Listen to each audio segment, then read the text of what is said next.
Bonsoir à tous et bienvenue dans notre édition du Grand Lyon. Ce soir, nous sommes au stade de la Matmut, mais ce n'est pas pour parler rugby.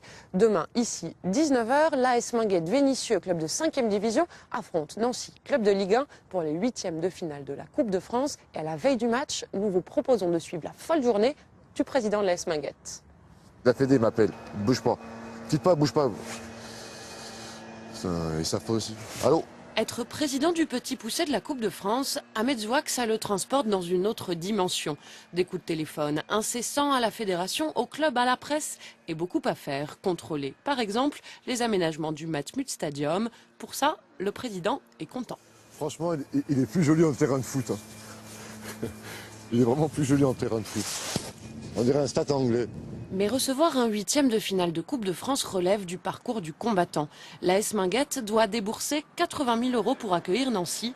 D'accord, il y a l'aide de la mairie de Vénissieux et du Loup qui prête son stade, mais ça reste un effort considérable pour le club amateur.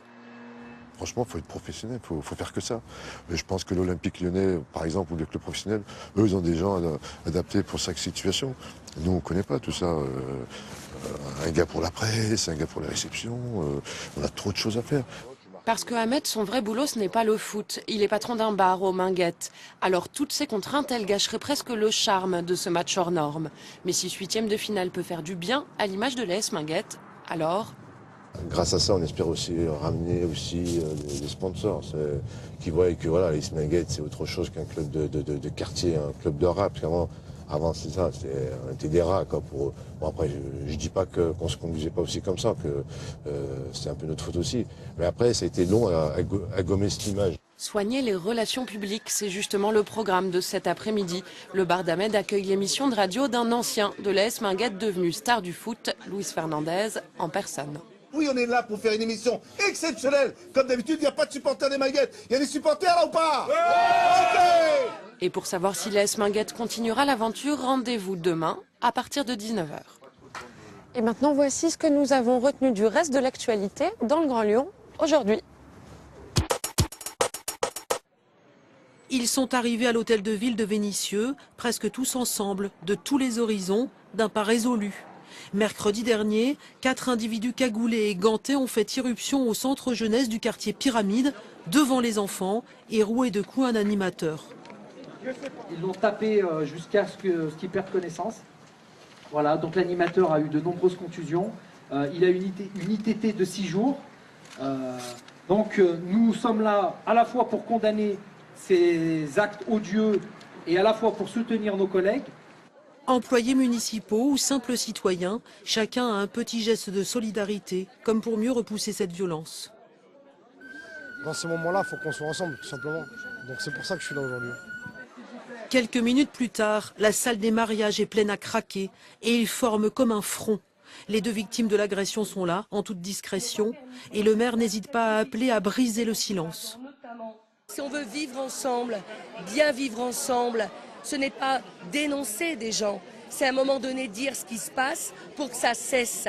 Et si on veut que cette violence ne progresse pas, il faut à un moment donné que tous on prenne nos responsabilités. En attendant, les animateurs de la ville se disent réconfortés par cet élan. On va se remobiliser et on va avancer. De toute façon, on n'a pas le choix. Si on laisse le terrain vide, c'est que les agresseurs ont gagné quelque part. Le centre, fermé depuis l'agression, devrait rouvrir ses portes dans quelques jours. Garde à vous! Comme dans toutes les villes de France, les policiers lyonnais ont rendu hommage à leurs collègues parisiens tués la semaine dernière par un chauffard ivre. Ils se sont rassemblés ce matin à l'hôtel de police de Montluc.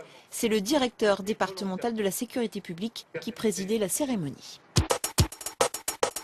Sécurité toujours, le président du Citral et le préfet délégué pour la défense et la sécurité autour d'une table cet après-midi pour annoncer un nouveau renforcement du dispositif de sécurité sur le réseau des transports lyonnais.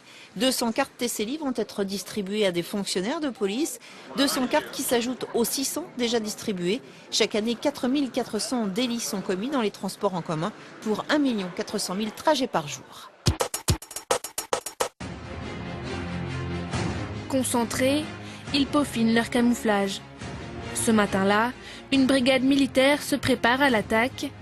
Une brigade un peu spéciale. Action. Devant et derrière l'objectif des policiers municipaux, leur nouveau passe-temps préféré, tourner une mini-série à la caméra café ou Kaamelott, dans un genre plus viril et dilettante. Et puis entraînez-vous à mourir. Trouvez des morts sympas. Des armes, des meurtres, de la testostérone sur fond de guerre entre mafias locales. La 8e lame, un nom mystique pour un scénario bien ficelé entre scènes d'action et l'intervention soudaine de Templiers. Ça sera une histoire qui ira sur plusieurs épisodes, donc il faut qu'on essaie de donner un peu d'action, un peu d'émotion, peut-être pas pour l'instant, mais enfin, que les gens accrochent, quoi. C'est quelque chose d'amusant, c'est quelque chose de nouveau, on apprend pas mal de choses. On apprend non seulement à jouer, puisqu'on est tous, pour la plupart, des amateurs, et puis on touche un petit peu à la technique. Quand on est en attente, on ne baille pas par terre, toujours là, on regarde, tac. D'un côté, on s'entraîne à tirer, de l'autre, on écoute les conseils avisés d'un pro, Jonathan, connu notamment pour son rôle dans la série de référence lyonnaise, Kaamelott, justement. Ouais, voilà, vous êtes un peu le duo comique, un peu dans le machin. Donc il faut la mettre, cette petite pointe, il ne faut pas oublier cette dimension comique. Ils sont très humbles, c'est-à-dire que tu peux leur dire n'importe quoi, voilà, ils sont très motivés, ils disent ah ouais comme ça, machin. Puis c'est vraiment, on a l'impression c'est vraiment un groupe, quoi, c'est vraiment une équipe, donc ça peut que marcher. S'il y a une bonne ambiance comme ça, surtout pour une troupe d'amateurs et tout ça, c'est primordial, quoi. La série n'est pour l'instant visible que sur le web, mais déjà 1 millier de clics pour le premier épisode. Alors la fiction, c'est sur le web. Le foot, ce sera demain, ici, 19h. Quant à votre local, vous la retrouvez demain, même heure.